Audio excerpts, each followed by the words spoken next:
अस्सलाम वालेकुम नाज़रीन, मैं हूं ज़मीर हैदर और आप देख रहे हैं बजट ट्रांसमिशन 92 न्यूज़ HD पर। नाज़रीन, बजट 2024-25 की तैयारियां अरूज पर हैं और IMF के साथ जो मामला तय हुए थे उस पर हमने आज पहली दफ़ा इतलात जो हमें मिली वो ये है कि जो सैलरी क्लास के ऊपर जो टैक्स प्रपोज किया था IMF ने, उस पर प्राइम मिनिस्टर ने कहा है कि IMF के साथ दोबारा नेगोशिएट करें क्योंकि हम मजीद बोझ सैलरीड क्लास पर नहीं डाल सकते। दूसरा जो एक IMF ने प्रपोज किया था कि जो एक्सचेंज रेट होना चाहिए डॉलर रुपी डॉलर पैरिटी के हवाले से, उसमें उन्होंने कहा था कि तकरीबन 10% फर्दर डिप्रिशिएट होना चाहिए रुपी को।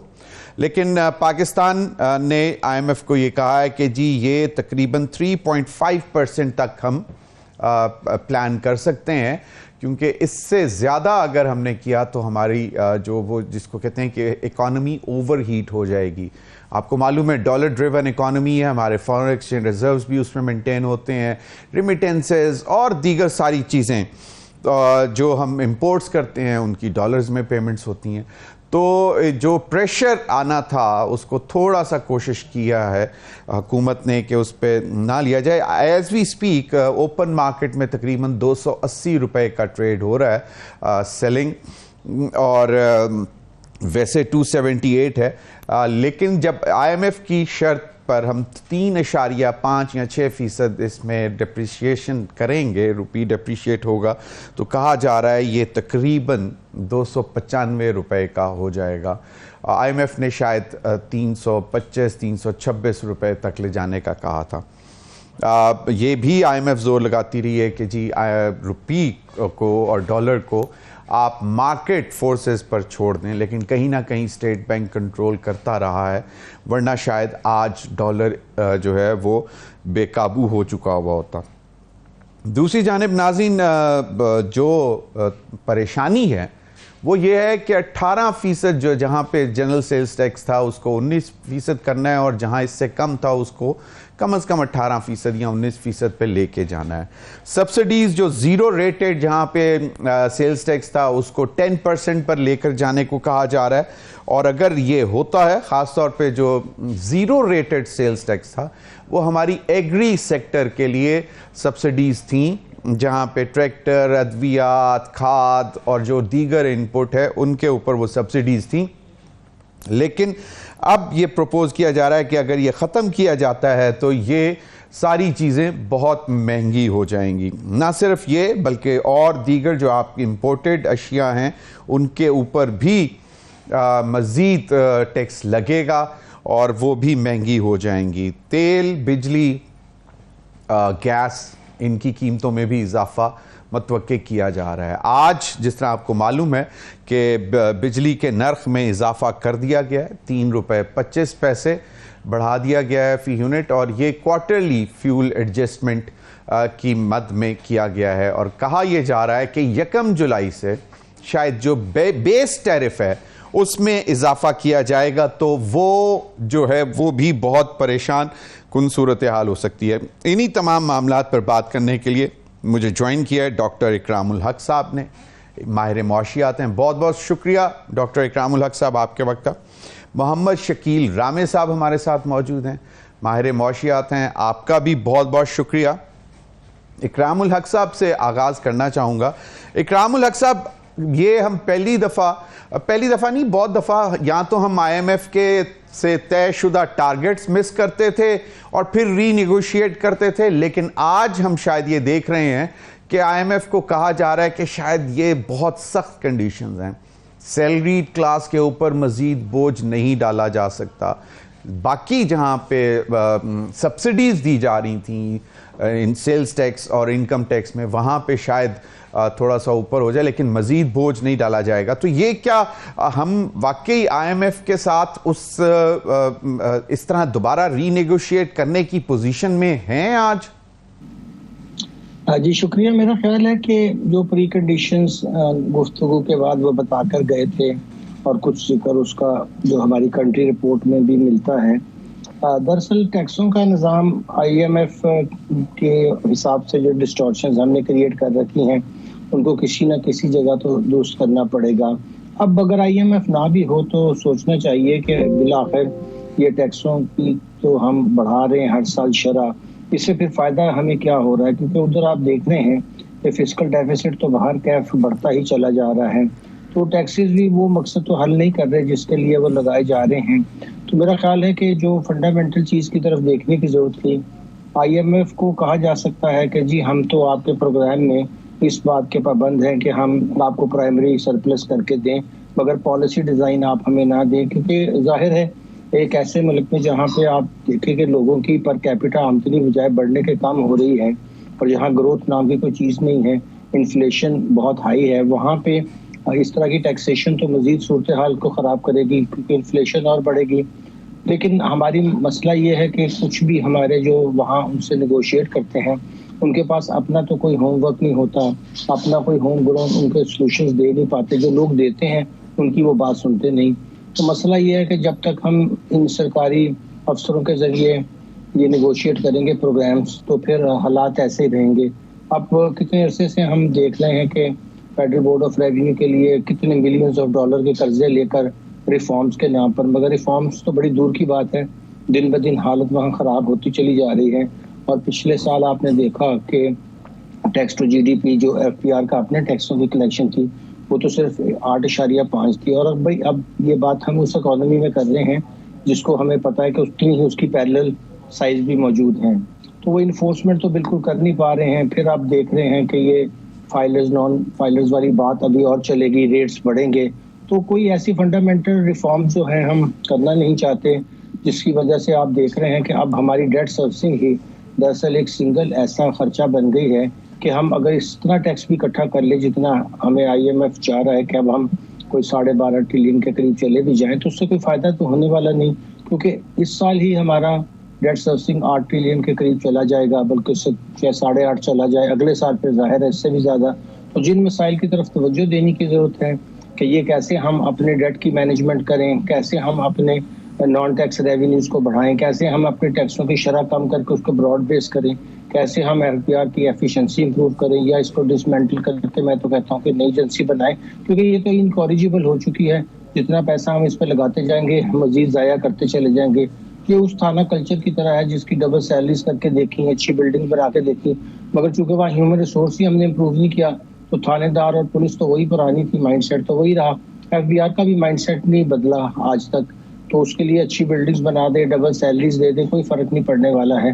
तो मेरा ख्याल ये है कि हमें ढांचे में तब्दीली किए बगैर IMF से हम अच्छी नेगोशिएशन कर सकते हैं, मगर अगर पहले हम अपनी अहलियत को दुरुस्त करें। सही, बिल्कुल। शकील रामे साहब, ये जो अभी बात की डॉक्टर इकरामुल हक साहब ने भी कि मुझे तकरीबन almost 30 years budget economy cover करते, देखते, पढ़ते, और कौन कौन से रिफॉर्म्स नहीं सुने। Tax reforms, FBR reforms, income tax reforms, sales tax reforms, फ्ला रजीम रिफॉर्म्स, मतलब जो जो भी हम कर सकते थे बता रहे थे कि जी वो सुनते आ रहे हैं कि जी रिफॉर्म्स। अब तो हालात ये हो गए हैं कि जो आपके दोस्त ममालिक हैं जो कि आपको मुश्किल वक्त में मदद भी करते थे, तो वो अब ये कहते हैं कि भाई जनाब अब आपको पूरी तरह स्ट्रक्चरल रिफॉर्म्स करने पड़ेंगे तो फिर हम आपको पैसे देंगे। अब ये नहीं होगा कि हम आपको पैसे दें और आप अपने फॉरेन एक्सचेंज रिजर्व्स में दिखाएं, बैंक्स में रख दें और उसके बाद कहें कि जी हमारा जो है फॉरेन एक्सचेंज रिजर्व जो है वो इतने नंबर से इतने नंबर तक बैलून कर चुका हुआ है। एक तो ये चीज़। दूसरी चीज़ ये कि क्या हम IMF के साथ ब्रॉडर जो जिसको कहते हैं मैक्रो इकोनॉमिक फ्रेमवर्क के नंबर्स नेगोशिएट करें और उसके बाद बोलें कि जनाब ये अब हमारी जिम्मेदारी है, हमने कैसे करना है। तो डोंट टेल अस कि जी इस माइन्यूट लेवल तक भी हम टैक्स लगाएं, वो अगर धागा कोई खरीद रहा है उस पर सेल्स टैक्स लगाएं, अगर कोई साबुन खरीद रहा है तो उस पर sales tax. Don't tell us, हम आपके साथ एक ब्रॉडर नंबर पे एग्री करते हैं and we will deliver on that. तो इज इट पॉसिबल कि हम क्या उस तरह कर सकते हैं, या फिर वही कहानी हमेशा कि जी ये आपने रेवेन्यू का नंबर एक टारगेट एग्री किया था और उसके बाद फिर दोबारा आके जी इसमें हमें वेवर दे दें, हमें इसमें रीनेगोशिएट करना है? जब तक आप अपने सिस्टम को चेंज नहीं करेंगे, कि एक बाल्टी इसको हम कहते हैं ना जिसमें जिसके पेंदे में सराख हो, उसमें इतना मर्जी पानी डालते जाएं तो वो उसने खाली ही रहना है, क्योंकि जो आपने फिक्स नहीं किया जो प्रॉब्लम है वो जब तक नहीं करें तब तक आप नहीं कर सकते। हम रिफॉर्म्स की बात करते हैं, हम किस रिफॉर्म्स की बात करते हैं कि ये स्ट्रक्चर चेंज कर दो वो कर दो।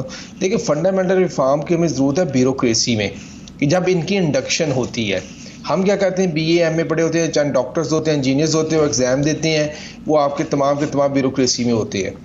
आपकी स्पेशलाइजेशन आपको कहीं नज़र नहीं आती कौन क्या कर रहा है। आपको यानी कि एक जो इंजीनियर है वो आपके मिनिस्टर ऑफ हेल्थ चला रहा होगा, जो डॉक्टर है वो आपके मिनिस्टर ऑफ क्लाइमेट चेंज चला रहा होगा। इस तरह आप देखें रिफॉर्म्स की, आप इसकी बात करेंगे आप FPR की, आपको इसमें भी यही चीज़ें नज़र आएंगी।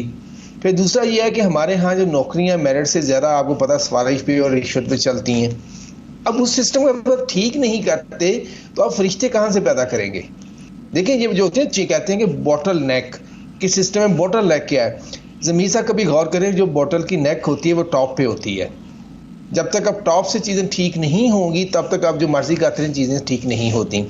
हमारा जो कि क्या कह लेंगे, अभी तक पिछले कुछ सालों से हमने ये देखा है, हमारा जो इवन जो कि फाइनेंस मिनिस्टर होता है, जहाँ चार्टर्ड अकाउंटेंट होता है या बैंकर होता है, they have least understanding of economy. उनको तो बही खाते ठीक करने होते हैं, उनको रखना होता है पैसों को संभाल के, या उनको करनी होती है, उनको इकोनॉमी को प्लान कैसे करना है कि ये उनकी डोमेन ही नहीं है। अब आपने हमेशा ये करते हैं उनको ले आए जनाब उठा के। फिर आप बात कर रहे हैं टैक्स सिस्टम की। अब देखिए लास्ट ईयर का जब मैं इसके टैक्स देख रहा था बजट आउटले, तो हमारा जो बजट आउटले था वो 14 ट्रिलियन की जो थी हमारी क्या कहते हैं एक्सपेंडिचर नज़र आ रहे थे, और 12 ट्रिलियन की जो थे कि हमारे रेवेन्यू नज़र आ रहे थे, tax and non tax revenue सारे मिला के। 2 ट्रिलियन का उसमें आप देख रहे थे शॉर्टफॉल है। अब एग्जैक्टली देखें 2 ट्रिलियन की हम सब्सिडी देते हैं अपनी एलीट को, जिसमें ये हमारे प्राइम मिनिस्टर, कैबिनेट मिनिस्टर्स, ये क्या कहते हैं हमारे पॉलिटिशियंस, ये हमारे ब्यूरोक्रेसी, ये हमारे मिलिट्री, सब उसको हम 2 ट्रिलियन की देते हैं। शकील अहमद साहब, आई एम सॉरी, मुझे क्विक ब्रेक की तरफ जाना है, तो ये आप ब्रेक के बाद ये अपना आर्गुमेंट कंटिन्यू करिएगा। नाज़रीन वक्त तो एक ब्रेक हमारे साथ रहिए।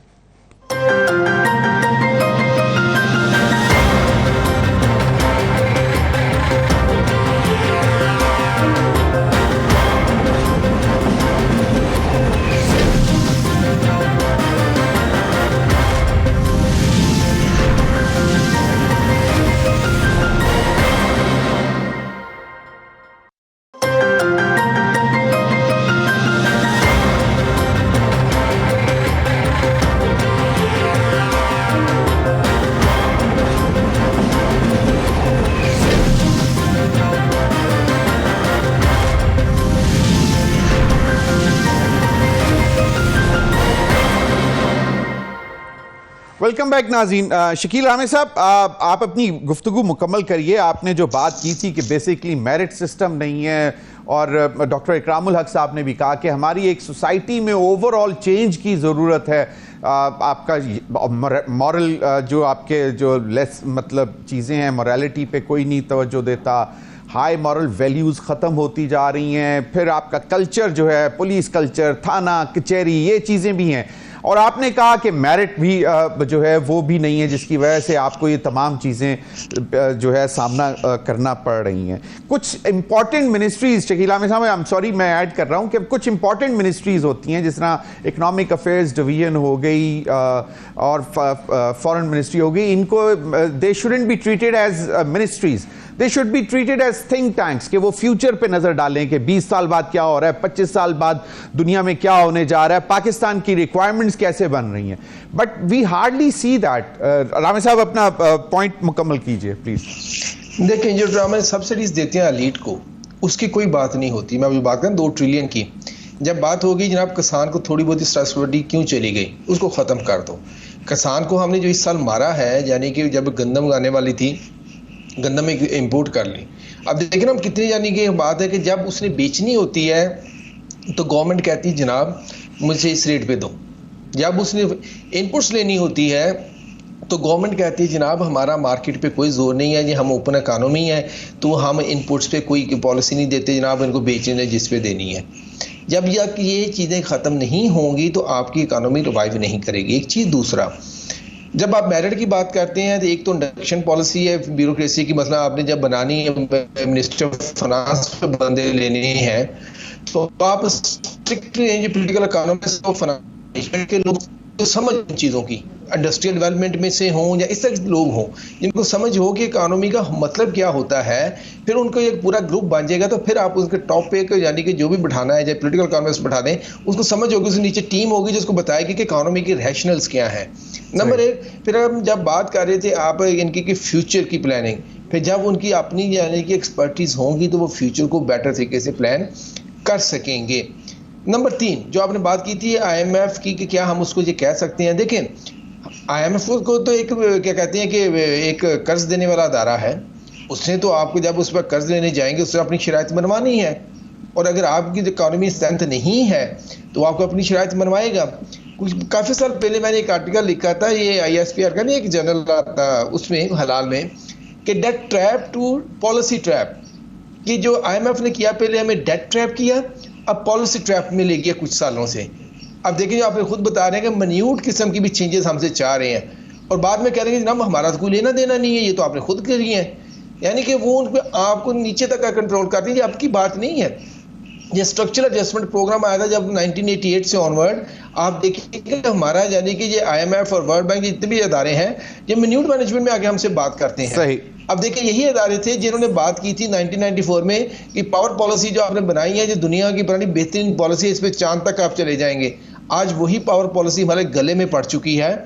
आप उसको जरा देखेंगे हमारा IPP का क्राइसिस कहां पहुंच गया है। सही, बिल्कुल सर्कुलर डेट का ट्रैप, बिल्कुल, और फिर कैपेसिटी पेमेंट्स की तलवार, नो डाउट। डॉक्टर इकरामुल हक साहब, मैंने जो शकील आमिर साहब से भी बात की थी, उनका कहना था कि भाई जब कोई कर्जा दे रहा है तो वो फिर अपनी शराइत रखेगा।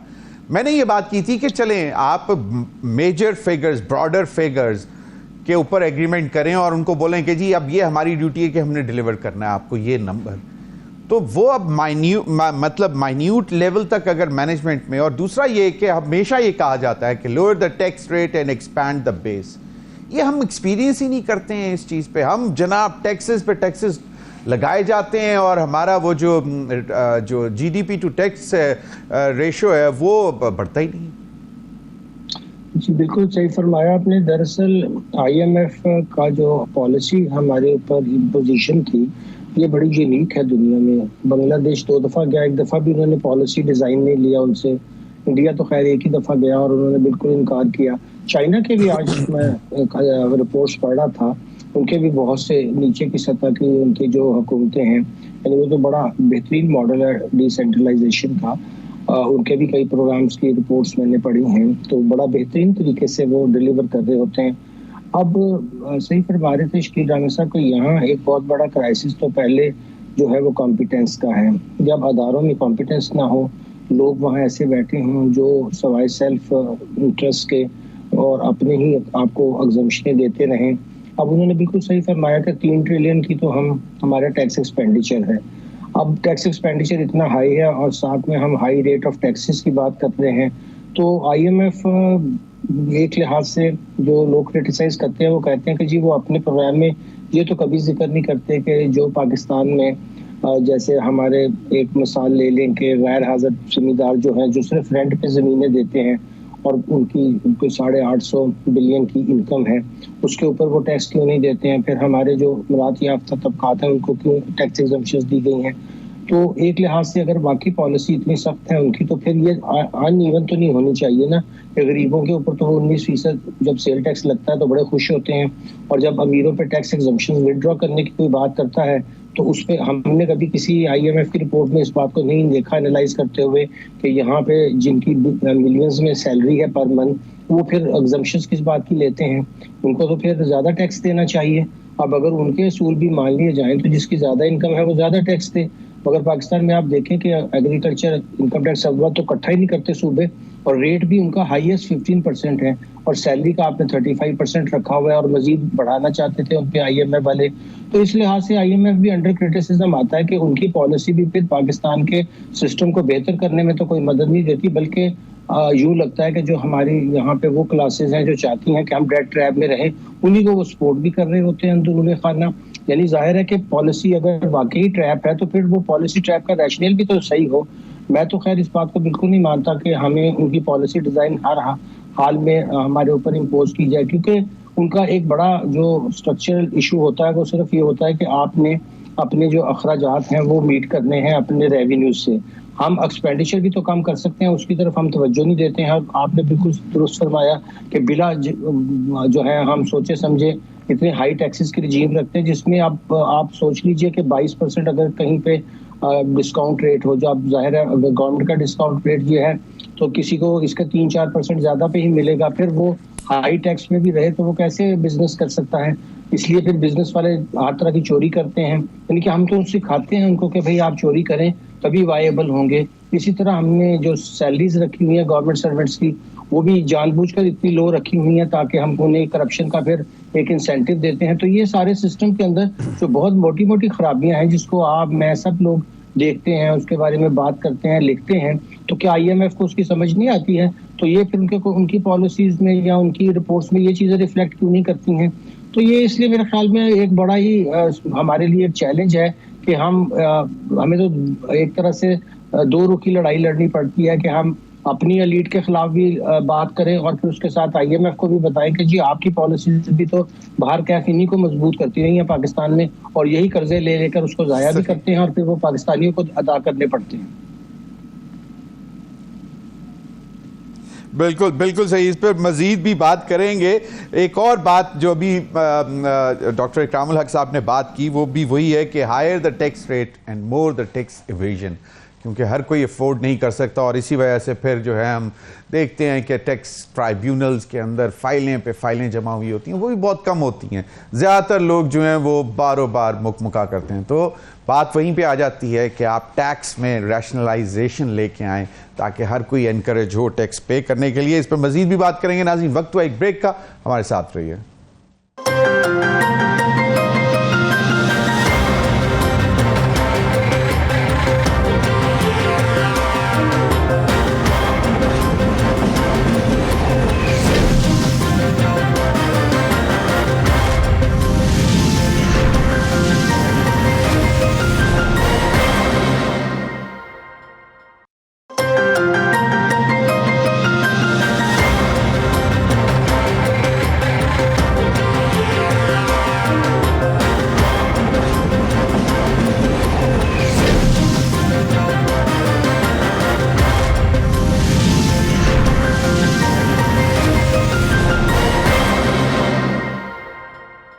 Welcome back. शकील रामे साहब, बहुत सारी बातें हो गई, अभी ये भी बात हुई कि यकीनन सोचना ये चाहिए कि अगर आपने टैक्स लेना ही है तो लोग पूछेंगे कि भाई हम टैक्स क्यों दें, और जिस तरह वो था कि मुझे क्यों निकाला, तो फिर भाई मुझसे टैक्स क्यों ले रहे हो, उसकी रीज़न भी बताओ कि मुझे ये फैसिलिटीज़ मिलेंगी, मुझे हेल्थ की फैसिलिटी मिलेगी, मुझे एजुकेशन की फैसिलिटी मिलेगी, मुझे सिक्योरिटी मिलेगी, मुझे पीने का साफ़ पानी मिलेगा, मुझे अच्छा साफ़ सुथरा इंफ्रास्ट्रक्चर मिलेगा।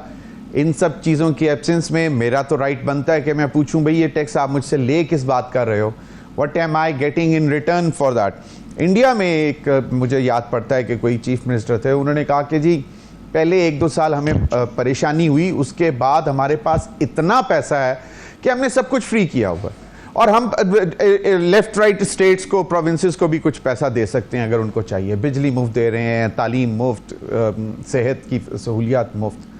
हम कोई ज़्यादा दूर तो नहीं है उनसे, हम वहीं पे हैं। और IMF की बात आपने की, अभी IMF भी मुझे याद पड़ता है कुछ माह पहले एक खातून थी, उनकी कोई सीनियर डायरेक्टर, उनसे वहां पे कोई बात हो रही थी, उन्होंने कहा कि we want Pakistan government to tax the rich and give relief to the poor. तो ये सर, जी सर देखिए, ये जो होती है ना IMF की भी ड्रामेबाजियाँ होती हैं। इस पे आने से पहले मैं एक बात कहना चाहूँगा, हमारा सारा जो फोकस आ गया वो टैक्स कलेक्शन पे आ गया है। हालांकि कोई भी दुनिया में जो स्टेट होती है वो सिर्फ टैक्स पे नहीं चलती, आपको टैक्स और नॉन टैक्स रेवेन्यू में एक बैलेंस क्रिएट करना पड़ता है। और नॉन टैक्स रेवेन्यू इसलिए भी चाहिए होता है कि आप अपने जो दूसरे सेक्टर होते हैं उनको भी कोई सब्सिडी दे सकें या उनके लिए कंसेशंस पैदा कर सकें। प्राइवेट सेक्टर हो गया दूसरे। नॉन टैक्स रेवेन्यू कहाँ से आता है? स्टेट ओन एंटरप्राइजेस से। स्टेट ओन एंटरप्राइजेस को पाकिस्तान ने एक क्या कहते हैं भूत बंगले बना दिया है, हम उसको एक बुरी मिसाल बना दिया है। क्यों बनाया है? उसके गवर्नेंस ठीक नहीं की है हमने, या एक बंदा चाहिए था। रामे साहब एक सेकंड, रामे साहब, शकील रामे साहब, नहीं शकील रामे साहब, ये एक सेकंड शकील रामे साहब, आपने जो नॉन टैक्स रेवेन्यू आपने कहा, फिर आपने कहा वो state owned enterprises, but the government has got no business to run a business. मतलब ये तो मुझे नहीं समझ आती कि हम इसमें इस फॉर्मूले पे क्यों जाना चाहते हैं, क्यों रहना चाहते हैं, और उसके बाद भी नॉन टैक्स रेवेन्यू के मतलब चक्कर में हमने अरबों रुपए तबाह कर दिए, चाहे वो बहुत अच्छे भी चल रहे होते तो, but why? It's not the business of government to run a business. Sir ये बिल्कुल गलत अजम्पशन है। ये लिबरल इकोनॉमी होती है जिसको हम वॉरलॉर्ड कैपिटलिज्म कहते हैं, उसमें ये आर्गूमेंट बिल्ड होता है कि ना वाई द गवर्नमेंट रन। देखिए, अगर गवर्नमेंट ने आपको मुफ्त तालीम देनी है, आपको स्ट्रक्चर देना है, इंफ्रास्ट्रक्चर देना, रोड्स देने हैं, आपको रेल रोड नेटवर्क देना है, आपको हेल्थ सर्विसेज देनी है, आपके लिए पार्क बनाने हैं, आप सब कुछ बनाना है, आपके बिजनेसमैन को कंसेशंस देनी है ताकि आपके मुल्क में बिजनेस लाया जा सके। अदरवाइज तो आप देखें टैक्स से आप उनको कंसेशन नहीं दे सकते। अगर सारी की सारी आपकी डिपेंडेंट टैक्स पे हो गई तो फिर आप बिजनेसमैन को कहाँ से कंसेशंस देंगे? दुनिया में ये हमेशा चलता है कि आप टैक्स और नॉन टैक्स रेवेन्यू में क्रिएट करते हैं बैलेंस। मैं आपको दो प्रोमिनेंट मिसालें देता हूँ आपको अपनी बात को वाजे करने के लिए। अभी कोविड-19 आया था, यूएसए दुनिया की सबसे बड़ी इकोनॉमी है, मगर उसको $2 ट्रिलियन के डॉलर प्रिंट करना पड़े क्योंकि उसकी गवर्नमेंट के पास पैसा नहीं था। अगर तो वो उनके पास उनकी जो प्रिंट का जो उनकी डॉलर करेंसी जो है, अगर दुनिया की रेफरेंस करेंसी ना होती तो इस वक्त अमेरिका की जो इकोनॉमी उस वक्त बॉश डाउन हो जाती। इतना ज़्यादा नोट पैदा करने के लिए उनकी इन्फ्लेशन जो है कि स्काई रॉकेटिंग कर जाती। वो सिर्फ इसलिए बच गए कि उनकी जो करेंसी है वो है उनकी रेफरेंस करेंसी है डॉलर। उसके अपोजिट आप देखें कि आप चाइना को देखें, इनका अभी तक 32% जो आता है इनका रेवेन्यू वो इनके स्टेट और इंटरप्राइजेस के थ्रू आता है। और चाइना ने एक नोट नहीं प्रिंट किया, उनके पास पैसा था, उन्होंने लगाया, सब पे लगाया। स्टेट के पास पैसा होना ज़रूरी है, फिर ही वो लोगों की वेलफेयर पे लगा सकती है। ये जो वॉरलॉर्ड कैपिटलिज्म कहते हैं जिसको, ये तो सारे उल्टा एग्रीमेंट करते हैं। अब देखें जो कि बेसिक जो फिलासफी थी जो कि लिबरल इकोनॉमी की या कैपिटलिज्म की, वो ये थी कि इसमें लूज़र और विनर्स पैदा होंगे। जो विनर्स हैं वो टैक्स देंगे, वो कंपनसेट करेंगे लूजर्स को यानी कि गरीब लोगों को। अब क्या हो रहा है, आपका सारा टैक्स गरीबों भी आता है और आपकी जो कि सारे बेनिफिट है वो आपके विनर्स ले जाते हैं। टैक्स कंसेशन होगी, ये कंसेशन होगी, ये एमिनेस्टी स्कीम आ गई, ये फलां स्कीम आ गई। दुनिया में वर्जिन आइलैंड्स के नाम से आपकी टैक्स हेवन्स बन चुकी हैं, आपकी मनी लॉन्ड्रिंग हेवन्स बन चुकी हैं। तो ये उस बेसिक प्रिंसिपल्स को ख़त्म कर गए हैं। तो ये जो आर्गूमेंट आता है ना, टैक्स पे मुल्क चलता है, टैक्स पे नहीं चलता। एक चीज़, दूसरा, जब हम की बात करते हैं स्टेट और एंटरप्राइजेस की, इनमें मसला क्या है? इनमें मसला है गवर्नेंस का। इनको हमने इकोनॉमिक रैशनल से चलाया ही नहीं है। अगर हम इसको इकोनॉमिक रैशनल से चलाते तो यही पीआईए थी जो 60-70 में दुनिया की सबसे बड़ी एयरलाइन एफिशिएंट एयरलाइन मानी जाती थी, कि जो इनको अपने इकोनॉमिक रैशनल से चला रहे थे। स्टील मिल, अभी देखिए एक दूसरी बात है, इनको फिर लोग खरीदना क्यों चाहते हैं अगर ये वायबल नहीं है? क्या दुनिया में आपने कभी कोई ऐसा बिजनेसमैन देखा है जिसको कोई घाटे का बिजनेस हो और वो सही हो भी ना सकता उसको खरीदना चाहे? नहीं, आपने कभी कोई ऐसा नहीं देखा होगा।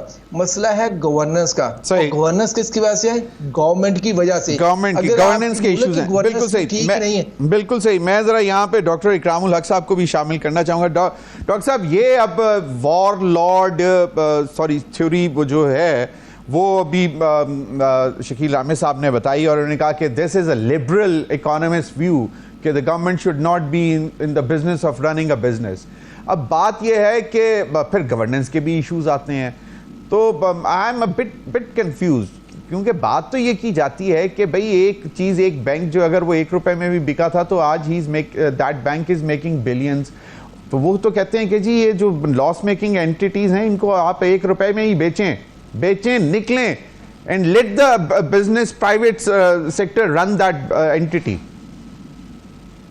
जी देखिए, पाकिस्तान में मसला तो सबसे बड़ा यही रहा कि नेशनलाइजेशन के बाद भी हमने देखा कि वहाँ जिस तरह की लोगों ने आकर चलाने की कोशिश की अदारों को, वो नाअहल भी थे और फिर जाहिर है over the period of time हमारे जहाँ एफिशिएंसी भी हम लूज करते गए। पाकिस्तान का बड़ा मसला प्राइवेट सेक्टर में भी मुझे यही नज़र आता है कि वहाँ प्रोडक्टिविटी एफिशिएंसी का सीरियस प्रॉब्लम है, कॉस्ट का। अब हमारा जब ढांचा ही ऐसा है कि जिसमें आप एनर्जी की कॉस्ट ही को मीट करने के लिए, चाहे वो घर हों या बिजनेसेस हों, अब गवर्नमेंट जहाँ बिजनेस किए हैं, जहाँ अच्छी मिसालें मौजूद हैं, वहाँ कॉम्पिटेंस का कोई क्राइसिस नहीं था और उन्होंने बड़े अच्छे तरीके से अदारे चलाने जाते हैं। प्राइवेट पब्लिक पार्टनरशिप से भी बहुत अच्छे अदारे चलते हैं। आप इस हद तक के वो वहाँ जो वर्कर्स हैं उनको भी स्टेज दे सकते हैं और वो फिर उस पर ज़्यादा मेहनत करते हैं। कई मॉडल्स स्कैंडिनेविया में आप ऐसे देखे होंगे, दुनिया में कई एक मॉडल्स हैं। पाकिस्तान में हर मॉडल क्यों फेल होता है? सबसे बड़ा मसला तो ये है सोचने का कि हमारे यहाँ जो सबसे बड़ा मसला हम जिसकी तरफ निशानदेही कर रहे हैं वो ये है कि यहाँ एक बहुत ही शदीद क्राइसिस ऑफ कॉम्पिटेंस है और वो हर अदारे में अब हमें साफ तौर पे नज़र आ रहा है, क्योंकि आज़ादी से लेकर आज तक हमने अपनी किसी भी जगह पे कॉम्पिटेंस को इम्प्रूव करने की कोशिश नहीं की। अब हमारा एजुकेशन सिस्टम देख लें, हम कितना पीछे रह चुके हैं। हेल्थ हमारे यहाँ बिल्कुल हमने छोड़ दी है कि वो प्राइवेट लोग जैसे मर्जी लूट पार करें और उसकी क्वालिटी भी बाहर कैफ जिसके पास पैसे हैं वो हासिल कर लेगा, फिर यही लड़ाई शुरू होगी। लेकिन एक पब्लिक अच्छे निज़ाम बनाने के लिए जाहिर है कुछ चीज़ें तो ऐसी हैं जो हमें पब्लिक गुड्स के तौर पर हर हालत में लोगों को प्रोवाइड करनी है और उसी से नेशन बिल्डिंग भी होती है। जब आप अच्छी एजुकेशन, अच्छी हेल्थ फैसिलिटी, अच्छा इंफ्रास्ट्रक्चर क्रिएट करते हैं और अच्छा ह्यूमन रिसोर्स क्रिएट करते हैं, तो चाइना ने भी तो अच्छा ह्यूमन रिसोर्स क्रिएट करके ही फिर तरक्की की है ना। ये तो नहीं कि सिर्फ बिल्डिंग और पुल बनाने से, तो वो जब बना रहे हैं तो वो भी शो करते हैं कि उनके पास कॉम्पिटेंस है, वो उनके पास वो ह्यूमन रिसोर्स है। अगर एप्पल आके वहाँ अपनी बड़ी बड़ी फैक्ट्रीज के लिए या और दुनिया के ममालिक अपनी असेंबली लाइंस लगाते हैं तो इंफ्रास्ट्रक्चर और लोग तो मौजूद हैं। पाकिस्तान में आप इंफ्रास्ट्रक्चर भी देख लिए कितना पुअर है। अभी जब हम आपसे बात कर रहे हैं तो नीचे साफ वाज़ेह चल रहा है कि 4 साल से हमारा सिविल एविएशन उन कोताहियों को दूर नहीं कर सका जिसकी वजह से यूरोपियन यूनियन ने हम पे पाबंदी लगा रखी है। अब सिविल एविएशन तो एक अथॉरिटी है, कहने को वहाँ बेहतरीन लोग हमें लगाने चाहिए, मगर उनकी उस नालायकी की वजह से यूरोपियन यूनियन जो 31 मई को भी रिपोर्ट वहाँ पेश की गई है उसको वो क्लियर नहीं कर रहे हैं। तो ये एक क्लासिक एग्जाम्पल है आपके सामने जो शो करती है कि जहाँ आपने ऑटोनॉमी भी दी, जहाँ आपने सब कुछ भी किया और जहाँ पे लोग भी आके लगे वो भी डिलीवर नहीं कर पा रहे हैं। ये क्राइसिस फिर पाकिस्तान के हर अदारे का बन चुका है। तो इसलिए हमें सोचना चाहिए कि अगर हमने कोई भी निज़ाम चलाना है तो पहले हम अपनी दुरुस्तगी तो कर लें, और दुरुस्तगी करने के लिए जो शुरू में शकील अहमद साहब ने बात की कि जहाँ मेरिट नहीं है, जहाँ हम इंसानों को वो तालीम और वो अब ट्रेनिंग ही नहीं दे रहे हैं जिसकी ज़रूरत है। दुनिया अब देखिए आर्टिफिशियल इंटेलिजेंस में एंटर हो रही है, इस वक्त IT की एक्सपोर्ट आप जरा देख लीजिए कि हमारे इर्द गिर्द जो ममालिक हैं उनकी कितनी एक्सपोर्ट है। आज मैं फिगर देख रहा था कि बांग्लादेश, जहां आपने देखा कि कितनी फीमेल पार्टिसिपेशन है लेबर फोर्स में, क्योंकि उनकी गारमेंट्स की इंडस्ट्री उन पे चलती है, वो $57 बिलियन भी क्रॉस कर गए सिर्फ गारमेंट की एक्सपोर्ट के अंदर। अब अगर बांग्लादेश को मैं आपको सादा उससे पाकिस्तान की मिसाल समझा देता हूँ कि उनकी जो सिर्फ टोटल कॉस्ट है गवर्नमेंट रन करने की वो 10% है वो अपनी GDP की, हमारी है 25%। अब आपने इतनी बड़ी गवर्नमेंट बनाई हुई है और फिर आप कहें जी मैं मार दाड़ करूं, रेवेन्यू लूं और रेवेन्यू से पूरा ना हो तो कर्जे लूं, तो हम इतनी बड़ी साइज ऑफ गवर्नमेंट चला रहे हैं और वो इनएफिशिएंट है। वो उसने क्या अदारे चलाने हैं, उनसे तो अपनी गवर्नमेंट नहीं चलती, चाहे जाए कि वो जाकर इस तरह की कॉरपोरेशन चलाएं। इसीलिए वहाँ भी ट्रिलियंस का हमें जो है वो लीकेज है, जो इसकी बात शुरू में शकील अहमद साहब ने की कि बाल्टी में इतने बड़े बड़े सुराख हैं। और उसके बाद फिर देख लीजिए जो हमारा इस वक्त एनर्जी के अंदर 5 ट्रिलियन से ऊपर जा चुका है। तो हर जगह हम खसारे बड़े बड़े कर रहे हैं और फिर लोगों को उनकी नाक से लकीरें निकलवाते हैं कि जी आप इतना टैक्स भी दें। बिजली, अब आप एनर्जी के अंदर हमारी जरा टैक्स की कॉस्ट देखें 47% है। आप अगर पेट्रोलियम 1 लीटर के अंदर देखें तो 60 रुपए तो हम सिर्फ पेट्रोलियम लेवी ले रहे हैं। कहाँ कहाँ हम ने ज्यादती नहीं की है। तो ये एक पूरे, जब तक हम अपने डिजाइन को दुरुस्त नहीं करेंगे इन्हीं में मसाइल का शिकार रहेंगे। सही, बिल्कुल सही। शकील अहमद साहब, प्राइम मिनिस्टर चाइना जा रहे हैं और बहुत तवक्कुआत हैं CPEC फ़ेज़ 2 और रिवाइवल, सिक्योरिटी एश्योरेंसेस और बहुत कुछ। और इसके साथ साथ जो ब्रेक में भी बात हो रही थी कि हुकूमत माशाल्लाह बड़ा ढोल बजाती है जब रिलीफ देती है कि वो पेट्रोल में इतने पैसे कम कर दिए हमने, और अगले दिन जिस तरह आपने भी कहा कि जनाब 3 रुपये 25-26 पैसे जो है वो पावर टैरिफ बढ़ा दिया जाता है। ये जो है क्वार्टरली फ्यूल एडजस्टमेंट है, और लेकिन अभी कहा जा रहा है कि 1 जुलाई से शायद बेस टैरिफ बढ़ेगा, तो वो और शायद मज़ेदार तकलीफ़ लेने के लिए तैयार हो जाए अवाम। तो रिलीफ और मतलब बैलेंस आउट कर देती है हुकूमत, किसी भी तरह जो रिलीफ देती है तो वो उसको बैलेंस आउट कर देती है। बैलेंस आउट क्या, जो मदारी करते हैं हमारे साथ, हमें बेवकूफ़ बनाते हैं कि जनाब एक तरफ कहते हैं तो डंडोरा पीट देते हैं, सरा वो इतना कम कर रहे हैं, दूसरी तरफ से बताएं चुप करके बढ़ा देते हैं। एक चीज़, दूसरा अभी आप वेट करें, अगर हमारा डॉलर रुपी डेप्रिशिएट हुआ जिस तरह हमें कह रही है ये IMF कि आपके आप 10% करें, हम कहते हैं नहीं हम 3.5% करेंगे, चलें 3.5% ही हो गया, अगर डेप्रिशिएट हो गया तो हमारी जो कि ऑयल की जो कि इंपोर्ट करते हैं पेट्रोलियम, उसकी कीमत बढ़ जाएगी, फिर फ्यूल एडजस्टमेंट आएगी, फिर उसके जो इन्होंने 4 रुपये की हमें इन्होंने हातम ताई की कब्र पे लात मारी है 4 रुपये की, ये हो सकता है हमें 10 रुपये और बढ़ा दें। तो ये जो चीज़ें हैं कि जब तक देखें, एक बात फंडामेंटली समझ लें, जब तक आपकी इकानमी की प्रोडक्शन सेक्टर नहीं ठीक होता आप कुछ नहीं कर सकते। प्रोडक्शन सेक्टर मीन आपके मुल्क में इंडस्ट्रियलाइजेशन का प्रोसेस होना चाहिए, आपकी एग्रीकल्चर को वेल परफॉर्म करना चाहिए। एग्रीकल्चर के देखिए एक साल में हम उसकी जो कि प्रोडक्शन डबल कर सकते हैं।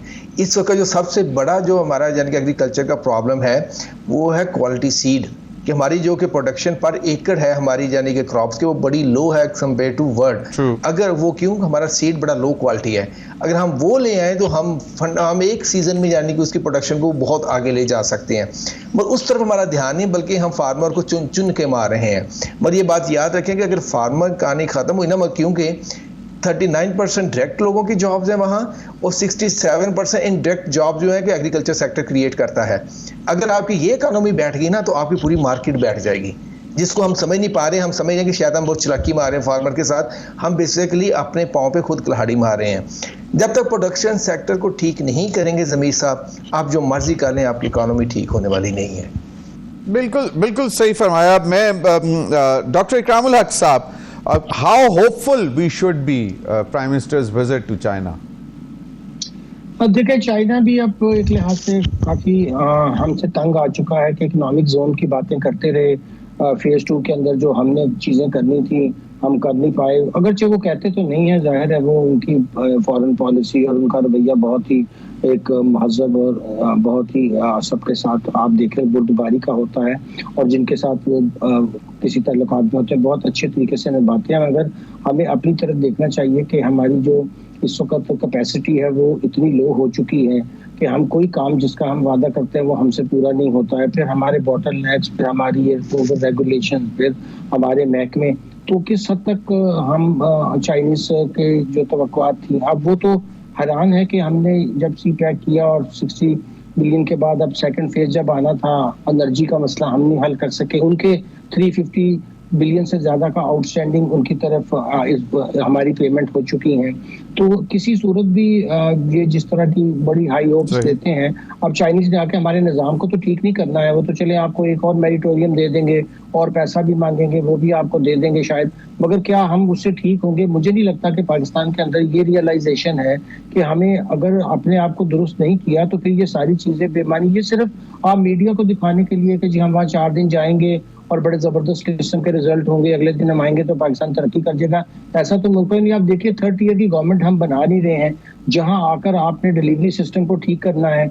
अब जब अच्छे ज़मानों में म्यूनसिपैलिटीज़ होती थी, चले कुछ काम तो करती थी, अब तो बिल्कुल आपको नीचे आके बिल्कुल एक क्राइसिस नजर आता है कि लोग जो है वो MPs के पीछे भागते हैं, वो साल में एक दफ़ा उनकी नालियाँ पक्की करवा देते हैं, सड़क ठीक करवा देते हैं, बस दैट्स ऑल, और उनके वो स्वाबदीदी फंड्स आपने रखे। ये पूरा सिस्टम एक तरह कोलैप्स की तरफ जा रहा है, क्योंकि इस तरह से तो मॉडर्न इकोनॉमीज क्या पुरानी इकोनॉमीज भी नहीं चलती थी। इस जमाने तक तो हमें इस सेंचुरी की इकोनॉमी बनाना था, और हमारी इकोनॉमी तो पहले से भी ज्यादा खराब हो रही है। सही। वेरी राइट डॉक्टर इकरामुल हक साहब और शकील रामे साहब, मैं एक बड़ी इंपॉर्टेंट चीज़ की तरफ तवज्जो दिलवाना चाहता हूँ।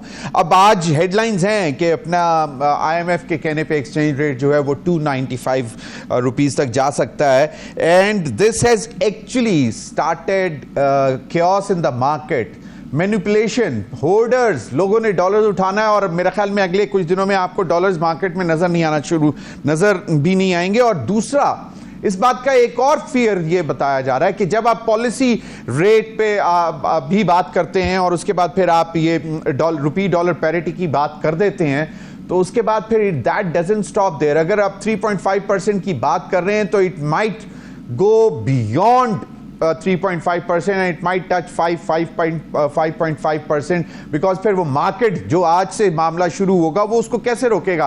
क्विक कमेंट इकरामुल हक साहब आपका भी और फिर शकील आमिर आपका भी मैं इस पे कमेंट लेना चाहूंगा। जी देखिए, ये बड़ा मसला है कि जब भी हम इस तरह की चीज करते हैं तो जाहिर है कि यहाँ मार्केट्स कहाँ पे, जिन मार्केट्स हम कहते हैं जी के ओपन मार्केट कॉम्पिटिशन हो, आप डीलिंग कर दे, जिस तरह की बातें IMF करता है। पाकिस्तान में तो आपको देखें सारी जगह प्रीडेटरी लोग बैठे हुए हैं, जो शिकारी लोग हैं, और वो जिस तरह फिर लोगों को लूटते हैं और सारा करते हैं। ये मनी पावर की सारी इकोनॉमी बन गई, रेंट सीकिंग की इकोनॉमी बन गई है, और मैं आपसे बिल्कुल मुत्तफिक हूँ कि ये एक बड़ा पैनिक क्रिएट करेगा और आगे जाके इन्फ्लेशन और बढ़ेगी, और फिर ये कहेंगे जी पॉलिसी रेट के नीचे लाने के तो कोई इम्कानात नहीं है। पॉलिसी रेट नीचे नहीं आएंगे, हमारे बिजनेसेस नहीं चलेंगे, ग्रोथ नहीं होगी, और इसी विशियस सर्कल में हम फंसे रहेंगे।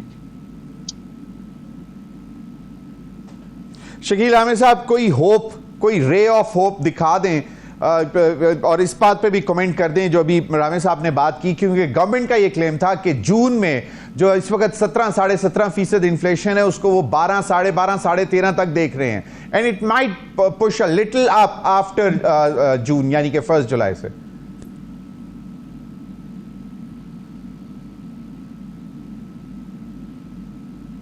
शकील रामे साहब, शकील आमिर साहब, आपको मेरी आवाज आई है?